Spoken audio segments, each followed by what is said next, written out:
I need to tell someone what I did, and you're going to think I'm terrible. But there's something about what happened at that party that nobody understands.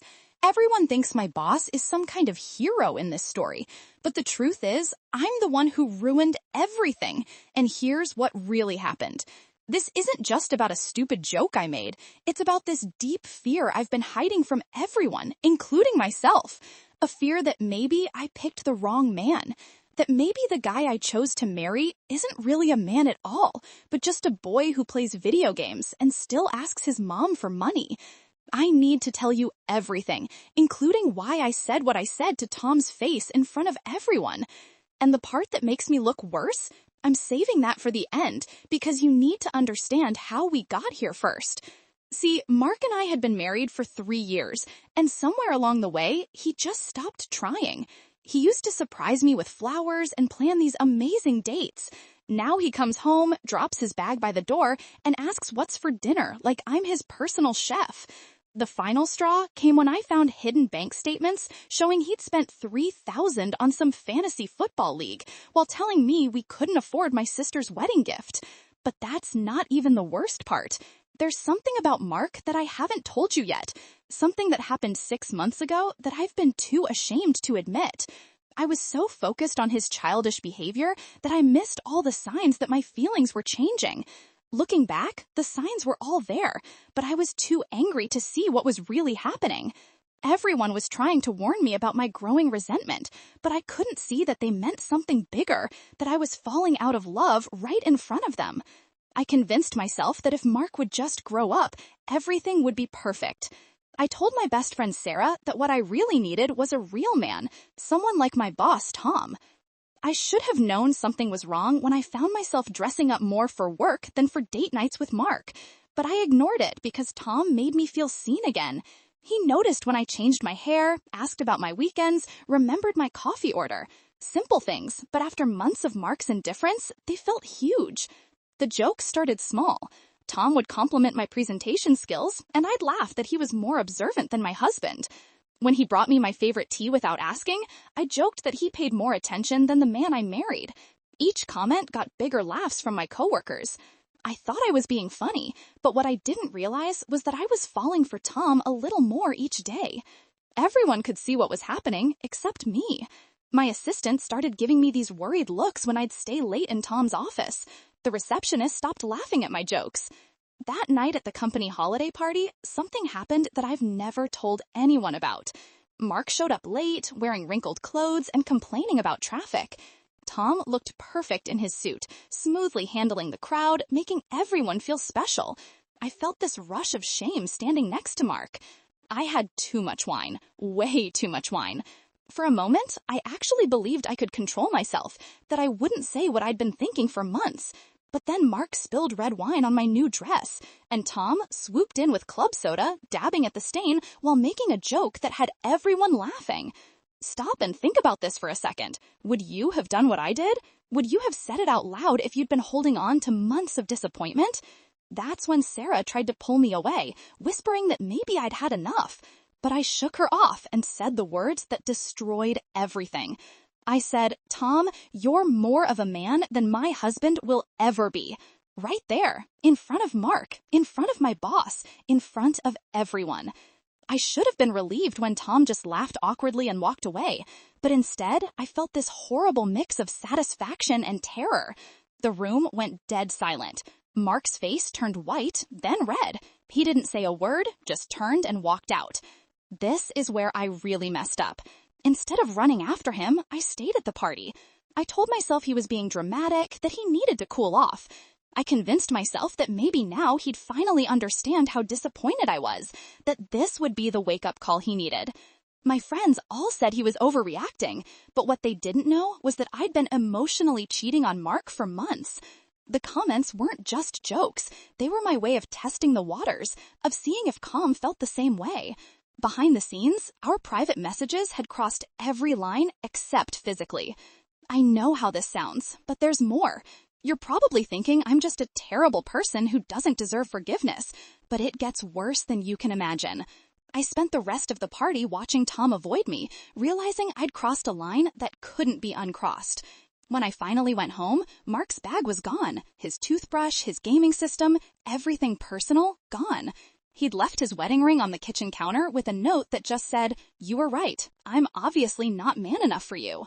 The text messages between us tell a different story than what I'm sharing here. I begged him to come home. I said I was drunk, that I didn't mean it, that he was taking it too seriously. He responded with screenshots, dozens of them, showing every flirtatious email, every inappropriate joke, every late-night text I'd sent Tom over the past 6 months. He'd known and said nothing, just gathered evidence and waited.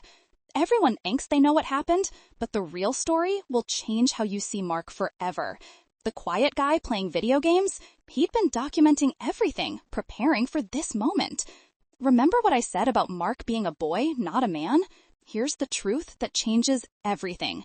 Mark had been planning to leave for months. Those bank statements I found, they weren't fantasy football at all. He'd been secretly saving money to leave me, to get his own place, to start over. He'd already looked at apartments. He'd already talked to a lawyer. I called Tom the next morning to apologize, to explain that I'd had too much to drink, that none of it meant anything. He was polite but distant. He mentioned that HR would probably want to speak with us both, that he'd told them everything, that maybe it was better if I looked for another position. Just when I thought things couldn't get worse, I found out Tom had complained about me weeks ago. He told HR I was making him uncomfortable, that my comments needed to stop. They'd been documenting everything too, building a case while I thought I was being cute and charming. Everyone could see what was happening except me. While I was worried about Mark playing games, the real problem was that I'd started playing games too, and I was losing everything. Now, 3 weeks later, here's where things stand. Mark still won't return my calls or texts. His friends have blocked me on everything. My mom says I need to give him space, but how much space do you give someone when you've publicly humiliated them and secretly wanted their replacement? I moved in with Sarah temporarily since we can't afford our apartment on just my income, assuming I even keep my job after the HR investigation. They haven't fired me yet, but everyone at work treats me like I have some contagious disease. Tom took a promotion in another department and pretends I don't exist. The real reason I'm telling you this isn't because I want forgiveness. It's because I need to finally be honest about something I've never admitted, not even to myself. I didn't just fall out of love with Mark. I pushed him away on purpose.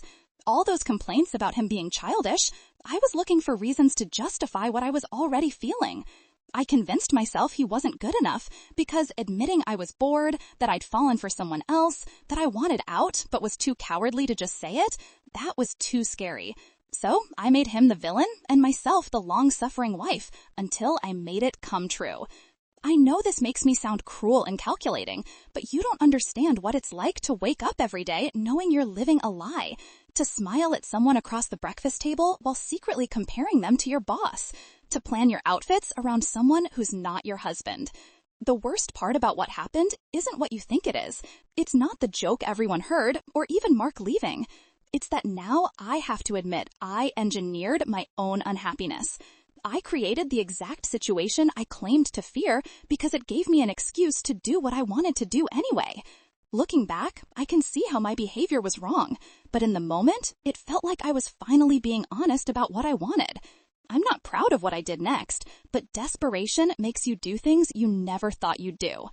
I sent Tom one final email, a real confession this time, not about Mark, but about how I'd used him as fantasy material, how my jokes weren't really jokes, how I'd imagined a life where we were together. I told him everything, thinking that maybe if I was finally honest, something good could come from this mess. He never responded. My boss, the man I claimed was more of a man than my husband, couldn't even treat me like a human being when I showed him my rawest truths. Now I sit in Sarah's guest room, scrolling through old photos of Mark and I, back when we were happy, back when I didn't need to destroy something beautiful just because I was too much of a coward to admit I wanted something different. You're probably thinking I got exactly what I deserved, and maybe you're right. Mark's somewhere building a new life, probably with someone who appreciates his steady nature instead of resenting it. Tom's thriving in his new role, free from the uncomfortable attention of a married woman having a midlife crisis at 30. And me? I'm learning that being honest about your feelings doesn't make them noble. Wanting something doesn't mean you should have it. Sometimes the person you destroy isn't the villain you are. Sometimes the joke you tell reveals more about your character than you ever wanted anyone to see. Everyone thinks they know what happened. Their version is simpler, easier to understand. But the real story? The real story is that I lost everything, not because of one drunken joke, but because I spent months convincing myself that wanting something different made it okay to hurt someone who trusted me. Mark, if you're reading this somewhere, I know you won't return my calls, and I don't blame you. You were more of a man than I deserved. You chose to leave instead of playing my games. You walked away with dignity while I was still acting like a child, still thinking that wanting something made it right to destroy what I had to get it. I need to tell someone what I did because maybe, just maybe, someone else will recognize themselves in this story before it's too late, before they blow up their life chasing a fantasy that isn't real.